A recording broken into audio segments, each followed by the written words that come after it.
Olá, graça e paz a você que acompanha o canal Acessando a Graça, a família Acessando a Graça, amém? Queria já pedir para você deixar o seu like aí, se você não é inscrito, se você é novo por aqui, se inscreve no canal. Já falei para você que existe um algoritmo automático do YouTube que faz com que a sua interação projete esse conteúdo para outras pessoas, e esse é o objetivo desse canal, tocar as vidas com a palavra de Deus, usando essa ferramenta da internet que viabiliza, que encurta os caminhos, os limites e faz com que chegue na vida das pessoas. Então quando você vê cada vídeo, pelo menos 75% dele, o YouTube automaticamente recomenda esse vídeo a outras pessoas. Então eu estou animado, nós estamos na série Tem Graça Sim, e hoje nós vamos falar sobre o que você tem ouvido sobre Deus. Isso determina os resultados da sua vida. Então segue vendo esse vídeo que nós vamos ser abençoados pela palavra.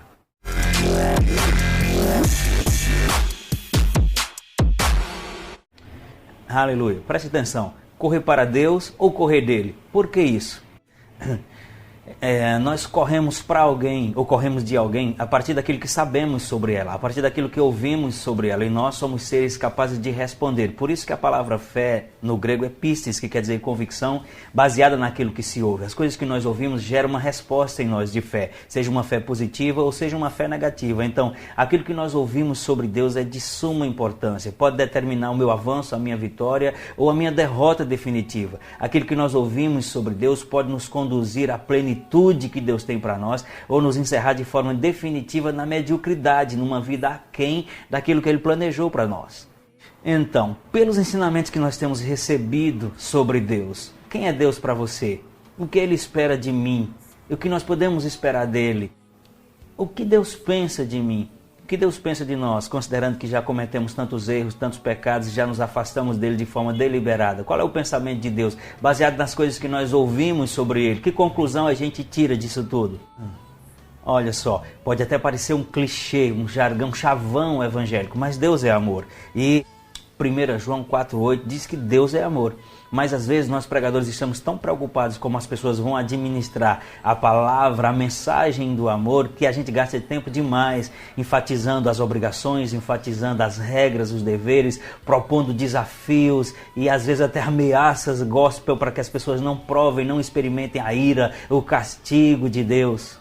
Eu até acredito que muitas vezes nós pregadores expomos, apresentamos Deus, a figura de Deus a partir da ideia da figura paterna que cada um tem. E muitas vezes a forma como você foi tratado, o tratamento que você recebeu do seu pai, a representatividade e a autoridade que era seu pai, sugeriu sempre consequências, sugeriu sempre punição e por isso uma expectação constante de juízo, uma expectação constante de castigo, e isso destoa um pouco da mensagem bíblica. Eu não estou dizendo que a vida cristã deve ser de qualquer jeito, ou você deve administrá-la sem nenhum tipo de padrão, de regra. Não, isso não seria verdade, isso não seria bíblico, mas a nossa expectação, a nossa expectativa, aquilo que nós esperamos de Deus não pode ser baseado no medo, não pode ser baseado na culpa, na expectativa do juízo, porque culpados, perdidos e debaixo de julgamento, julgados na verdade, nós já estávamos como quando morremos na pessoa de Adão. Quando a morte de Adão se estendeu a nós, como diz lá em Romanos 5,12, que pelo pecado de um só homem entrou a morte, e ela se estendeu a todos. Eu disse, pode parecer clichê, pode parecer um jargão, um chavão evangélico, mas Deus é amor, Ele nos ama.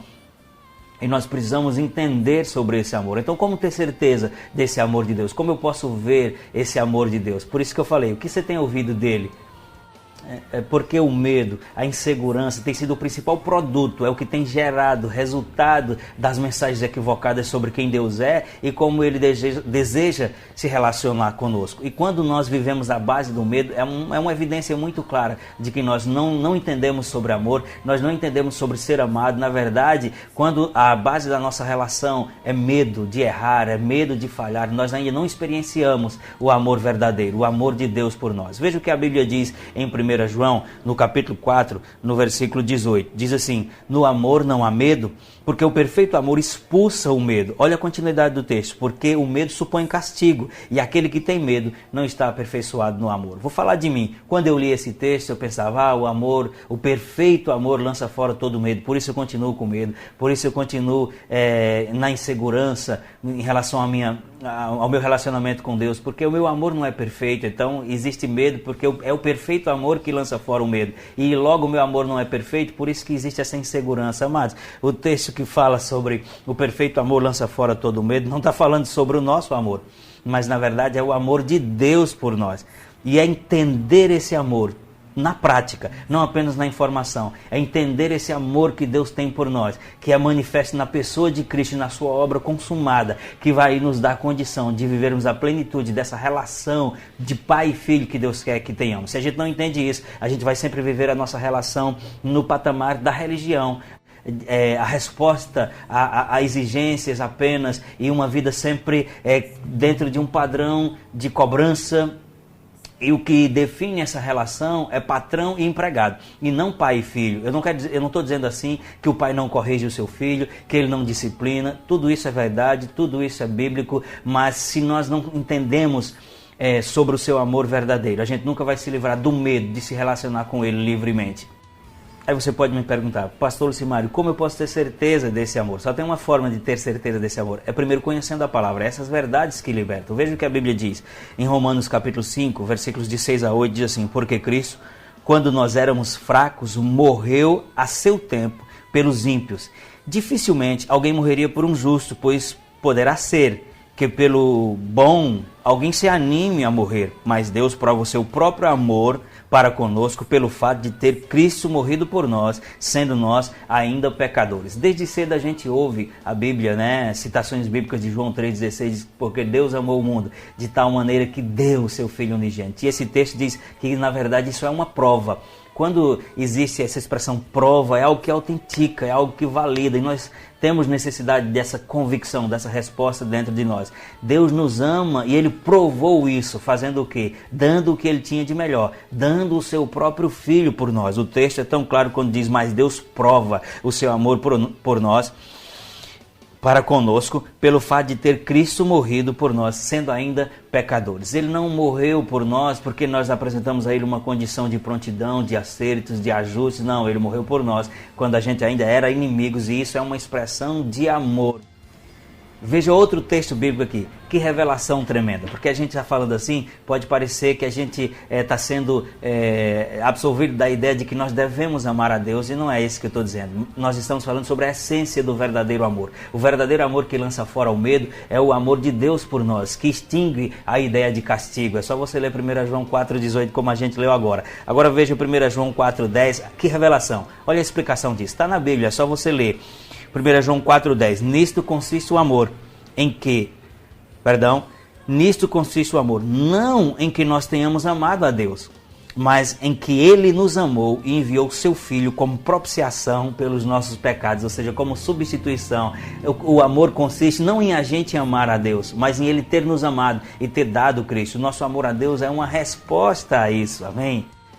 Como eu tenho amado, amados, essas verdades que têm libertado a minha vida, porque eu vivi muito tempo debaixo de legalismo, de escravidão, eu vivi muito tempo aquém daquilo que poderia ser a minha relação com Deus, porque por mais que eu me esforçasse, por mais que eu jejuasse, eu não sou contra jejum, por mais que eu tentasse apresentar a Deus uma condição favorável, eu sempre estava debaixo de culpa, de condenação, eu tinha medo. Quando se falava de amor, então, estava na cara que a minha resposta de amor não era a que eu gostaria de dar a Deus, que eu estava em déficit nisso, mas a Bíblia diz que o perfeito amor lança fora o medo, porque é o amor de Deus por nós, que não supõe castigo, que não supõe imposições, culpa, na verdade nos libera daquilo que a morte de Adão atribuiu a nós, derramou sobre nós, o legado de Adão sobre nós. E a Bíblia deixa um paralelo muito claro, que não tem comparação entre a obra de Adão e a obra de Cristo, a transgressão de um homem e a dádiva de outro, a transgressão de Adão e a dádiva de Cristo, porque se pelo pecado de Adão,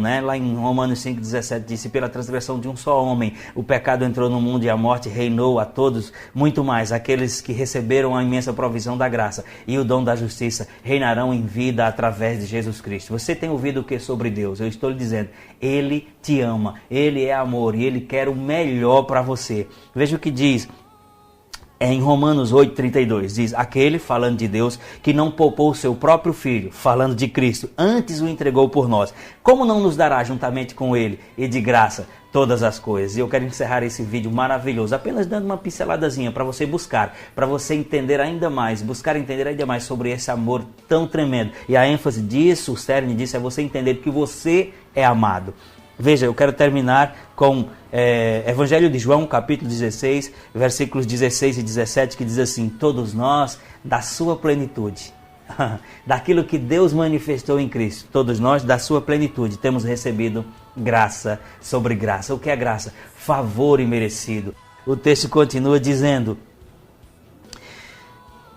pois a lei foi dada por intermédio de Moisés, mas a graça e a verdade vieram por intermédio de Jesus Cristo. Você é amado de Deus e Ele provou o quanto te ama, não pelas coisas que você fez ou deixou de fazer. Ele prova o quanto te ama. Quando Ele deu Cristo, Ele provou. Quando Ele deu Cristo, quando éramos inimigos. E quando Ele diz aqui no texto que não poupou, pode nos dar, não poupou o Cristo, que é o que Ele tinha de melhor. Então Ele pode nos dar todas as coisas de graça. E eu quero terminar com essa verdade. Da sua plenitude nós temos recebido graça sobre graça, graça sobre graça. Eu passei tempo demais fora dessa verdade, não quero mais ficar fora. Eu quero mergulhar nesse oceano de graça e saber a cada dia que eu sou amado, perdoado, aceito, justificado. E como eu não sou diferente de você, não sou melhor do que você em nada, isso é para você também. Amém?